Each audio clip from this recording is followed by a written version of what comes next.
అది మీరు చెప్పినట్టుగా ఇక్కడ చూడండి ఎంత దౌర్జన్యం చేస్తున్నారు ఆయన. సార్ మీరు ఆయన రామప్రసాద్ రెడ్డి గారిని మాత్రం అనుకోకండి సార్, కలజోడు పెట్టుకున్నారు పోల్చుకోలేదు. అంటే సినిమాల్లో పులిపుర్లు పెట్టుకుంటే పోల్చారు కదా ఎన్టీఆర్ గారిని, అలాగే ఈయన కూడా మీరు పోల్చకండి ప్లీజ్. ఆయన కళ్ళజోడు తీసేస్తేనే ఆయన రామప్రసాద్ రెడ్డి కలజోడు తీస్తేనే కళ్ళజోడు ఉంది కాబట్టి రామప్రసాద్ రెడ్డి అలా అనుకోవాలి, మనం అలా అనుకోవాలి, స్థానికుడు అనుకోవాలి. సో రేపు అదే చెప్తారేమో, ఇది అడిగితే కరెక్ట్గా చెప్పారు మీరు.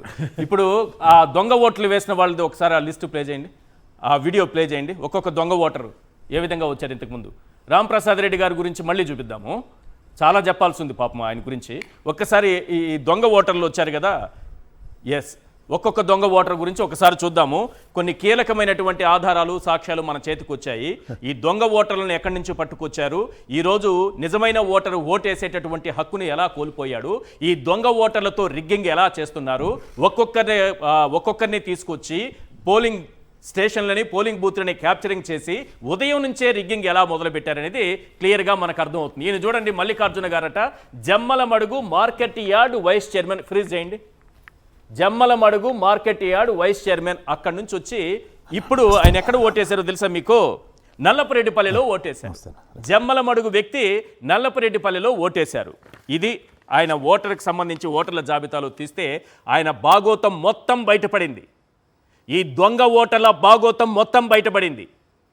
జమ్మలమడుగు నుంచి వచ్చిన దొంగల చరిత్ర మొత్తం బయటపడింది.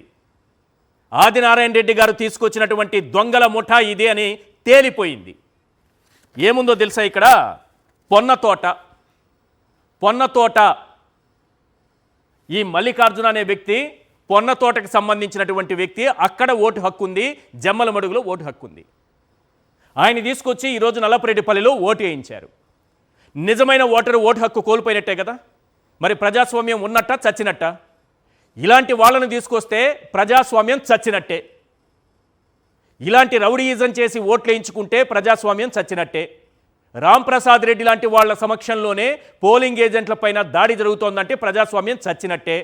రాంప్రసాద్ రెడ్డి ఎక్కడి నుంచో దిగబడి అక్కడ ఒంటిమిట్టకో లేకపోతే పులివెందులకో వచ్చి దౌర్జన్యం చేసి పోలీసుల సమక్షంలోనే ఏజెంట్లను కొట్టిస్తున్నారంటే ప్రజాస్వామ్యం చచ్చినట్టే. జమ్మలమడుగు నుంచి దొంగల్ని తీసుకొచ్చి దొంగల ముఠాలని లారీల కొద్దీ దింపేసి 900 మందిని దింపారంట ఒక గ్రామంలో. ఈ దొంగల ముఠాలతో ఓట్లు వేయించుకుంటే ప్రజాస్వామ్యం చచ్చినట్టే. ప్రజాస్వామ్యాన్ని కూనీ చేసి ఏం సాధించాలనుకుంటున్నారు మీరు? ఒక్క సీటు కోసం ఇన్ని అవకతవకలు, ఇన్ని దౌర్జన్యాలు, ఇన్ని దాడులు, ఇన్ని హత్యాయత్నాలు, రక్తపాతాలు అవసరమా మీకు? ఎందుకు ఇటువంటి విష విత్తనాలు నాటుతున్నారు? ఎవరితను? ఎక్కడి నుంచి పుట్టుకొచ్చారు? ఫేస్ చూడండి, అమాయకంగా పెట్టి ఓటర్లలో ఆ లైన్లో నిలబడ్డారు. మల్లికార్జున గారు థ్యాంక్స్ సార్, మీరు డెఫినెట్గా చూస్తారు ఈ విషయాన్ని, మీరు డెఫినెట్గా చూస్తారు. మీ వీడియో మీ వరకు కూడా వస్తుంది. థ్యాంక్ యూ సార్, ప్రజాస్వామ్యాన్ని నిలబెట్టినందుకు మీరందరూ కలిసి. ప్రజాస్వామ్యం ఈ దేశంలో గొప్పగా పరిడివిల్లుతోంది. ఇప్పటికీ సకాలంలో వర్షాలు కురిసి పంటలు పండుతున్నాయి. ధర్మం 4 పాదాలపైన నడుస్తోందంటే మీలాంటి వాళ్ళ వల్ల, మిమ్మల్ని పెంచి పోషిస్తున్న మీ నాయకుల వల్ల. Hats off to you sir.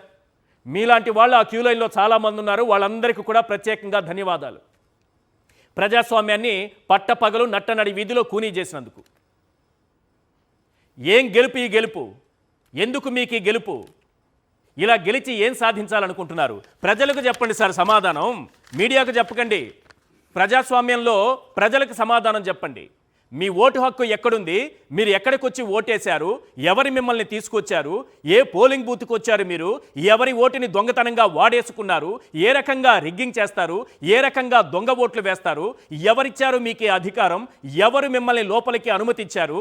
సమాధానం చెప్పండి సార్ ప్రజలకి. మీడియాకి చెప్పొద్దు, ప్రజలకు చెప్పండి. మీరు కూడా ఒక బాధ్యతాయుతమైన పదవి నిర్వహించారు కదా, మార్కెట్ యార్డు వైస్ చైర్మన్ పదవి ఈరోజు మీ సొంతం కదా.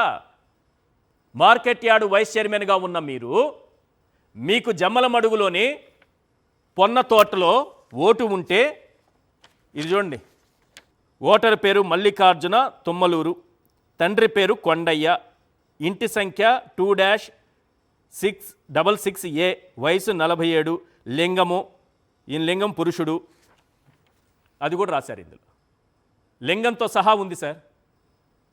ప్రజలకు సమాధానం చెప్పండి, మాకు సమాధానం చెప్పద్దు. ఎందుకు చేయాలనుకుంటున్నారు ఇది?